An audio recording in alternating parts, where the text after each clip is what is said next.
खालिद जोगी की गुजारिश करें पाना चे कुछ ॾींहं अॻु में खालिद एक आर्टिकल भी लिखो राम सिंह सोढी साहब के बारे में जैसे बार बार अॼु प्रोग्राम में ज़िक्र थो पे ॿीहर खालिद की गुजारिश करें तो अचे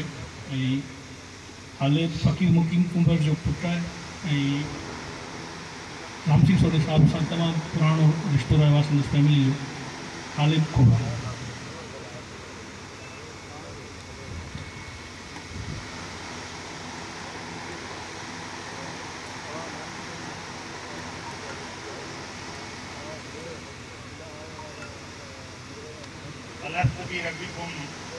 अलस्तु बि रब्बिकुम जॾहिं कन पयोम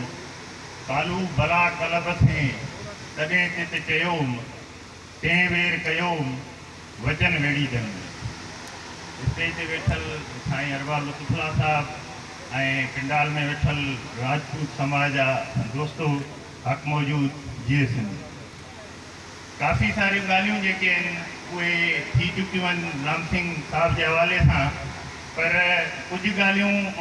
वरी उहे दौरा जो शिकार भी थींदियूं पर उहे तव्हांखे ॿुधणियूं पवंदियूं त थर जी तारीख़ जे अंदरि जेके राजपूत सोसाइटी है उनजो थर जे अंदरि हिकिड़ो मेजर कंट्रीब्यूशन रहियो आहे हर समाज जे अंदरि कुछ कम्यूनिटीज़ आइकॉन थींदियूं आहिनि जिनखे ॾिसी उहो समाज खे तशरी करे सघिजे थो ऐं थर मां जेका माइग्रेशन हिते वक़्तन ब वक़्तन माइग्रेशन की ॻाल्हि थी है लटपलाण की ॻाल्हि थी है त 47 जी जेको विरहाङो हो उन में पूरे सिंध में हिकिड़ी वॾी माइग्रेशन थी ऐं उहा माइग्रेशन उत्तर सिंध में ख़ासि तौर ते जेके दीवान कम्यूनिटीज़ हुई उन्हनि कई पर थर मंझां उहा माइग्रेशन न थी हुई या न थियण जे बराबरि थी ऐं थर मां जेका माइग्रेशन थी हुई उहा घणो करे 71 जी जंग जे दौरान थी हुई ऐं उन 71 जी जंग में असांजो जेको राजपूत आहे उहो घणे में घणो माइग्रेट करे वियो उनजा कुझु सियासी सबब आहिनि ऐं कुझु समाजी सबब आहिनि हिन वक़्त जो जेको थर आहे ऐं राजपूत खे इन करे डिस्क्राइब करियां पियो त राजपूत हाकड़ो सिविलाइज़ेशन जो धणी आहे ऐं जेको थर आहे उनजो जेको समाजी बिहक आहे जंहिं मंझि पंचायत आहे जंहिं मंझि माल जी वणनि जी ऐं झंगली जीवन की जेका प्रोटेक्शन है उहा राजपूत समाज जो हिकिड़ो स्ट्रक्चर है जंहिंजे अंदरि कई ऐं उन वञण खां पोइ या जेका राजनीति आहे जंहिंमें हिकिड़ो कुंभार बि वेही सघे थो हिकिड़ो मंगणियार बि वेही सघे थो हिकिड़ो मेघवाड़ बि वेही सघे थो उनजा जेके ऊणी सन आहिनि किस्बी उहे बि उन समाज में राजपूत समाज जो हिसो आहिनि ऐं उन सां गॾु विहनि था तो वो जो समाज है वो थर के अंदर हींअर राजपूत वञण सां टुटो है उन टुटण के करे असांजे अंदर कुंभार तबज़ात परस्त है मेघवाड़ तबज़ात परस्त है थर की जेका सोसाइटी है उनमें कास्ट सिस्टम जो है वो समाज के ढांचे में बाहर निकरी आयो है इहा ॻाल्हि इन करे करियां थो त राम सिंह सोढो हिकिड़ो जॾहिं ज़िले नाइब नाज़िम हो तॾहिं तव्हां वटि उन वटि तव्हांखे हिकिड़ो कुंभार बि वेठल नज़र ईंदो हिकिड़ो मेघवाड़ बि वेठल नज़र ईंदो माना उहा सोसाइटी सॼी हुते हुई ऐं ॿी जेका ॻाल्हि आहे साईं राम सिंह जे हवाले सां हिते काफ़ी जेके शयूं आहिनि उहे मुंहिंजे आर्टिकल मां ई खयूं हुयूं ऐं वरी उहो दोहरायां थो त हिकिड़ी शइ इहा आहे त जेका नियाणियुनि जी परणाइनि था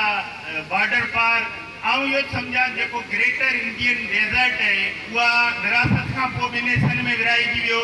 ऐं उनजो 20% एॾा आहे त 80% ओॾा आहे उनजे करे उहे जेके रीतियूं रस्मूं हुयूं उन्हनि हिकिड़ी निंगरी जेॾी महिल परिणिजी वञे थी त उनजो माना वरी वापसि पंहिंजो वतन ॾिसणु त परते रहियो पर उनजे लाइ माना उन्हनि वणनि खे आख़िर में मूंखे मुंहिंजे वालिद साहब ॿुधायो त हरियार में का अहिड़ी हिकिड़ी मैरिज हुई जंहिं मंझि उहे छोकिरियूं जेॾी महिल बॉर्डर पार वयूं हूंदियूं त उन्हनि वणनि खे भाकुर विझी ओछीदारूं ॾेई उहे मायूं रुनियूं हुयूं ऐं उहो दर्द जेको उहो सिर्फ़ु राम सिंह सोढो ई महसूसु करे सघियो थिए पर हिते जेके राजपूत वेठा आहिनि उहे मुंहिंजी ॻाल्हि खे थी सघे थो त ठीकु न सम्झंदा बि हुजनि पर उहो हिकिड़ो दर्द उन औरत जो दर्द बि आहे ऐं हिते रहिजी वियल उन पीउ जो दर्द बि आहे उन माउ जो दर्द बि आहे त उन भेण जो दर्द बि आहे वो दर्द उन महसूस कयो ऐं उन खां पोइ राजपूत बुनियादी तौर ते जंगजू चढ़ाई पए ऐं हुन मुख़्तलिफ़ वक़्तनि ते जेके हिंदुस्तान जे अंदरि हमला थिया आहिनि उन्हनि में सिसोदिया महाराणो प्रताप है या अहिड़ा ॿिया कैरेक्टर्स आहिनि जेके विढ़िया आहिनि ऐं जेके जिन असांजे पूरे डेज़र्ट जी प्रोटेक्शन कई आहे उहो माण्हू पंहिंजी धरती तां वञे थो सभ खां ॾुखियो हिन में मूं लिखियो आहे त पुट जे दर्द मरण जे दर्द खां पुट जे विछोड़े जे दर्द खां पंहिंजी धरती जो दर्द सभ खां वॾो हूंदो आहे जॾहिं तव्हां धरती छॾे वेंदा आहियो। हुन जी जेका मूं ऑटोबायोग्राफी पढ़ी त हुन में हुन लिखियो आहे त आउं जेॾी महिल आरोखी मां वियसि ते त वारी जा ॿ टे बुक मूं पंहिंजे हुन में रखिया सामान में गॾु रखिया त जॾहिं आउं उते वेंदुसि जेको घर ठाहींदुसि उन घर जे बुनियाद में आउं आरोखी जी वारी हणंदुसि त इहो हिकिड़ो माण्हू जो ऐं मिटी जो जेको पाण में तालुक़ आहे उनखे हू माण्हू सम्झी सघियो थी ऐं उहे राजपूत मिटी जे तालुक़ खे ऐं माण्हू जे तालुक़ खे सम्झनि था। त राम सिंह सोढे जे हवाले सां काफ़ी ॻाल्हियूं थियूं आहिनि ऐं काफ़ी जेको परवीन थोरी तकड़ बि आहे माण्हू काफ़ी मुक़ररु आहिनि सो माज़रत वरी ॿिए कंहिं भेरे इनशाला मौजूदु।